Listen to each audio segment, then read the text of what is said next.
So hello everyone, my name is Mohamed Mrad. I'm from Budapest University of Technology and Economics, and I'm going to present my paper, which is comparing measurements in the prediction of in vitro dissolution profile using artificial neural network.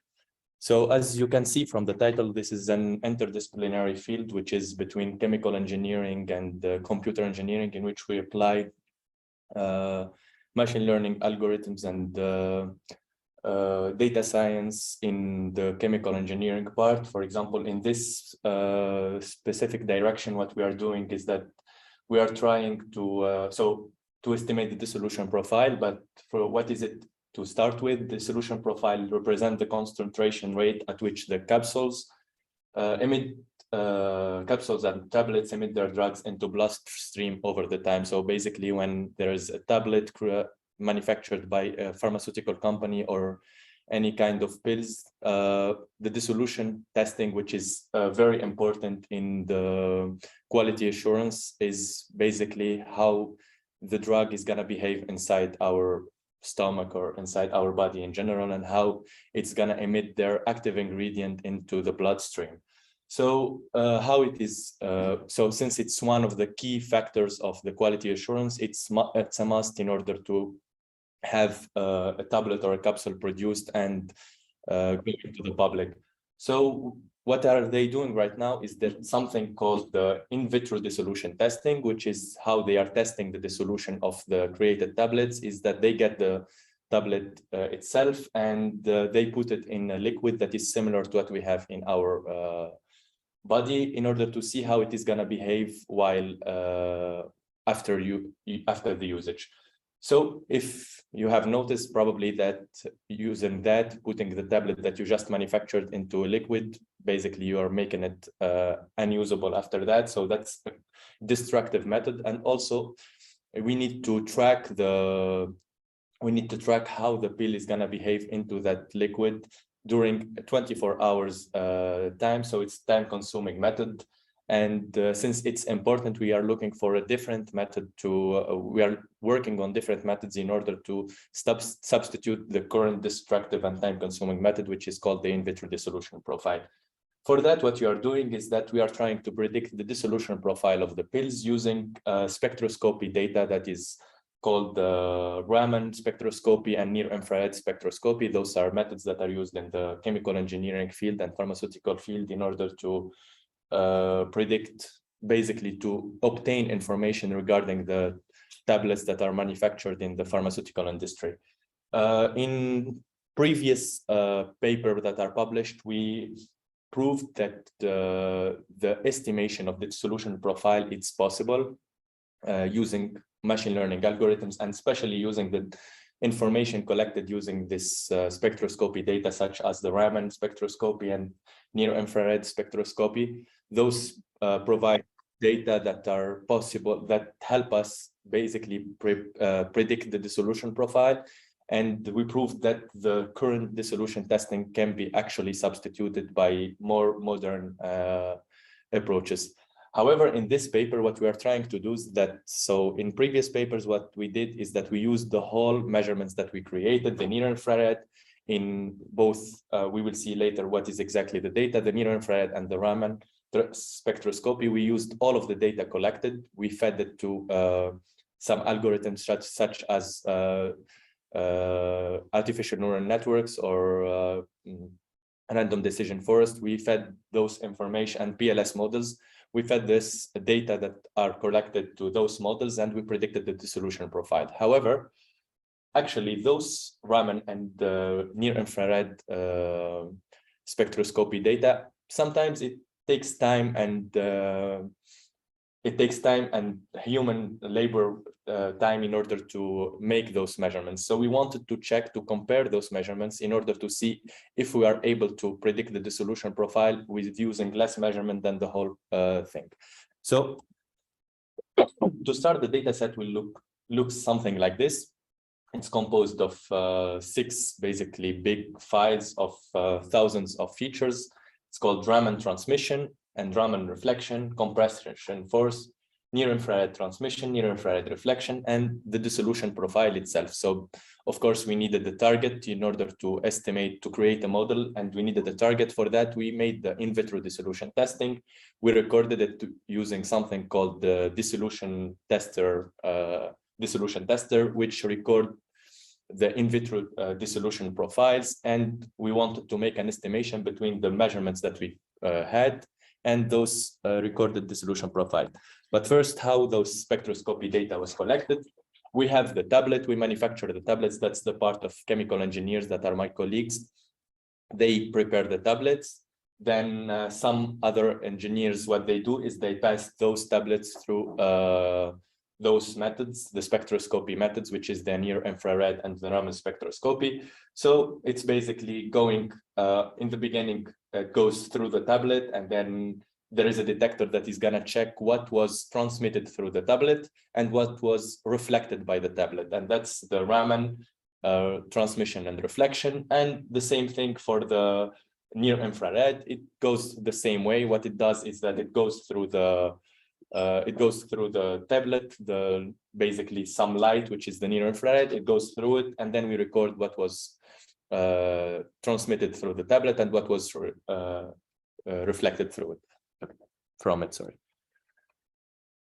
Since those spectroscopy methods result into thousands and thousands of features and thousands of basically wavelengths, they are called like that, and it's like 7,000 for each. We wanted to make some data processing and data reduction in order to be able to optimize the data and only keep the variances that are important for our prediction. So for that, we used PCA, principal component analysis, for the data reduction. And we noticed that, for example, only one Raman transmission principal component is enough to describe the whole variances in the data. 2 for the Raman reflection, 3 for the NIR reflection, and NIR transmission, it was 7. And what we did is that, but that's we didn't use that one, but it's 5 in order to describe more than 99%. So what we did is that we wanted to keep the variances, that the principal components that describe more than 99% of the variance, and everything else is basically noise, so we can simply eliminate it. This is basically shows what we have done. So you can see that it starts with 60% of the variances. Then on the second principal components, it reached to 80, 100, and not 100 exactly, but 99%. And then this is the way how we decided which kind of principal components to use for our models. So after making the data pre-processing and reducing the data, what we did is the data sampling. So we decided that here it says 148, but that's a mistake. It's 296. We had 296 samples in which, so what we created is we created 4 pills for each setting. So the pills are created with different settings, different components, different variants of chemical particles. And the point is that to create them different in order to have data. And we created 4 of each pill and 37 with 37 different settings, which result into 296 for 148. But we made some data augmentation and to record those Raman transmission, and the data we recorded it twice for each pill. So we ended up with a validation. We kept 49 samples for validation and testing in this case because we used scalar. And for the training, it was around 240 something. So sorry for that, it's not updated. And after that, as I mentioned, the point of the paper was to compare the data to see how it is functioning and if we are able to predict the dissolution profile with the different combinations. For that, we created basically, we kept the same hyperparameters for the model that we created. We created a neural network that have 3 layers, which worked for the whole data together. The model I created was with 3 layers of neuron, 3 layers, and each layer has 10 neurons, and we used the Adam and ReLU. The point was to start to only change the input of of the neural network in order to see the effect of the input on the results without changing the hyperparameters, in order to make sure to understand what the effect of the input on the results. So the first thing was to try only one of those measurements that we created. So either the Raman transmission, either the Raman reflection, the NIR reflection or NIR transmission, or the compression force. The compression force is basically while a machine, while creating the pill, it's trying to compress the pill in order to create it, and it saves the point in which it cannot anymore compress on the pill. And that basically is a very important value for the dissolution profile. So the F2 results here, F2 is measurements, is a metric in pharmaceutical industry that is usually between 0 and 100, and any result between 50 and 100 is considered as equivalent dissolution profiles in the pharmaceutical industry. So it's a very low result if just between 50 and 100 is okay to go by the Federal Drug Administration.